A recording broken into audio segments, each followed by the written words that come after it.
ఒక సైకో పరిపాలన ఈరోజు రాష్ట్రంలో జరుగుతా ఉంది. ఒక మానసిక రోగి ఈ రాష్ట్రాన్ని పరిపాలిస్తున్నాడు.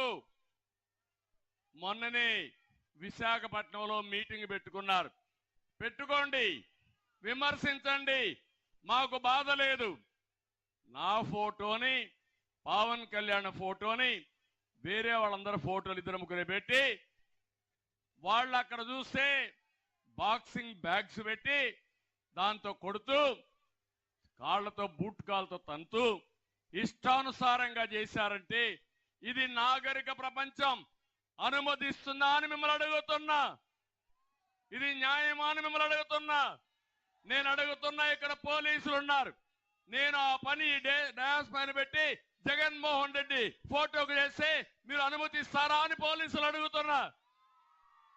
చెప్పండి అయ్యా, మీరు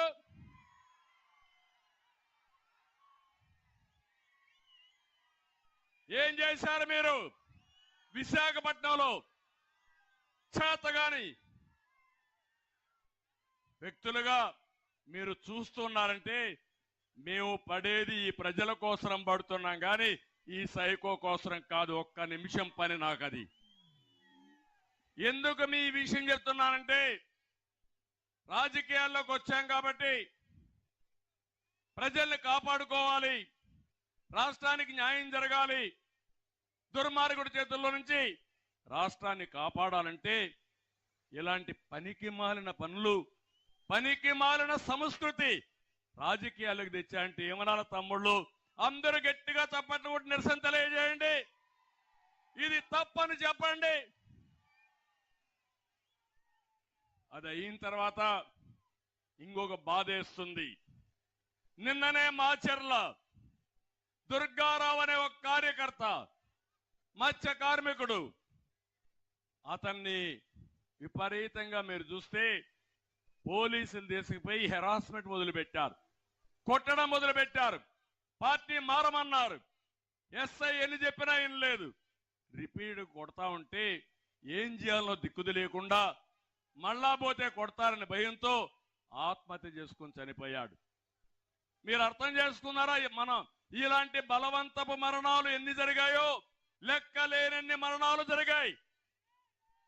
ఒక ఉన్మాది పాలనలో, ఒక సైకో పాలనలో అందరం బాధితులమే. అవునా కాదా తమ్ముళ్ళు? మీరే చెప్పండి.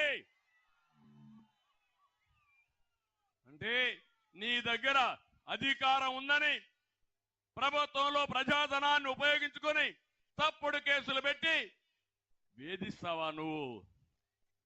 రోజు వస్తుంది.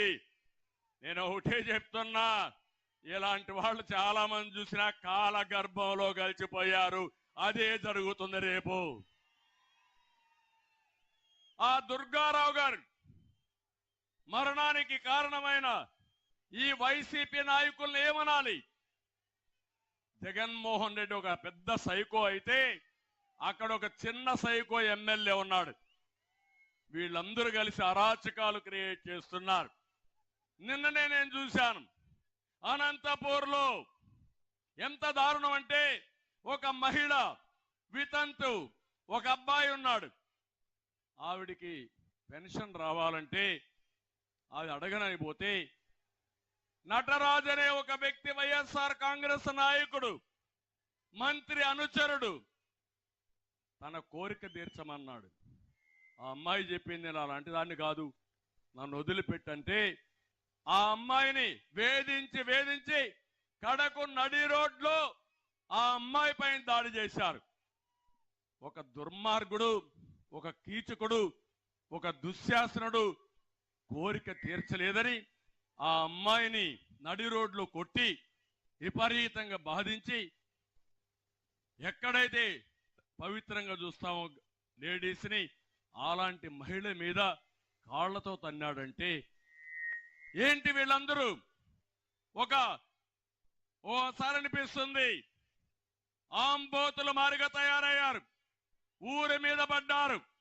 ఆంబోతులకు హెచ్చరిక చేస్తున్నా, నా ఆడబిడ్డల జోలికొస్తే కబద్దార్, అదే లాస్ట్ డే అవుతుంది మీకు.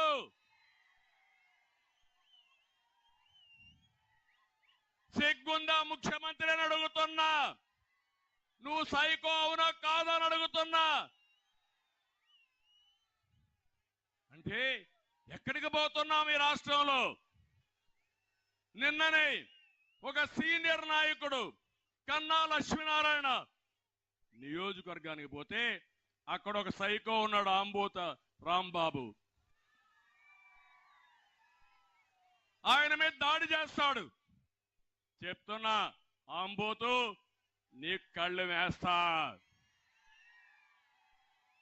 వదిలిపెట్టాం, వడ్డీతో సహా చెల్లిస్తా, కబద్దార్ జాగ్రత్తగా ఉండమని హెచ్చరిస్తున్నా. ఈ రాజమహేంద్రవరం నుంచి గర్జిస్తున్నా. ఇంకొక పక్క నిన్ననే మీరు చూశారు, తిరుగుబాటు ప్రారంభమైంది వైఎస్ఆర్ కాంగ్రెస్ పార్టీలో. తమ్ముళ్ళు, ఇప్పుడు వాళ్ళు చూస్తామంటే ఆ పార్టీలో ఎమ్మెల్యేలుగా పోటీ చేయాలంటే భయపడిపోతున్నారు, పారిపోతున్నారు. ఇప్పటికే మీరు చూస్తే 68 మందిని తీసేశారు. అందులో 29 మందికి సీట్లే ఇవ్వాల. బదిలీలు, ఇది ఒక రాజకీయ క్రీడ. నా జీవితంలో బదిలీలు ఎప్పుడూ చూడలా. మొట్టమొదటిసారిగా ఇక్కడ చెల్లని చెత్తని ఇంకొక ఊరికి పంపిస్తున్నారు. అంటే నేను అడుగుతున్నా, ఒక ఊర్లో చెత్త ఇంకొక ఊర్లో బంగారం అవుతుందా తమ్ముళ్ళు అని మిమ్మల్ని అడుగుతున్నా. మొత్తం దళితులకే దీంట్లో ఎగ్గొట్టారు. మొత్తం మార్చిందంతా చూస్తే 49 మంది బడుగు బలహీన వర్గాలు ఎగ్గొట్టిన వాళ్ళలో 11 మంది దళితులు. సీట్లు బీకేసిన వారిలో బీసీలు 4. ఈ సైకోతో మేము వేగలేమని 4 ఎంపీలు పారిపోయారు. ఇంకో పక్క మా కొద్ది యొక్క సైకో ముఖ్యమంత్రిని 6 మంది ఎమ్మెల్యేలు పారిపోయారు. అదే దారులు అందరూ ఉన్నారు. రేపో ఎల్లుండో మనం గేట్లు ఓపెన్ చేస్తే ఫ్లడ్ గేట్స్ ఇది ఆ పార్టీ ఖాళీ అయిపోతుంది.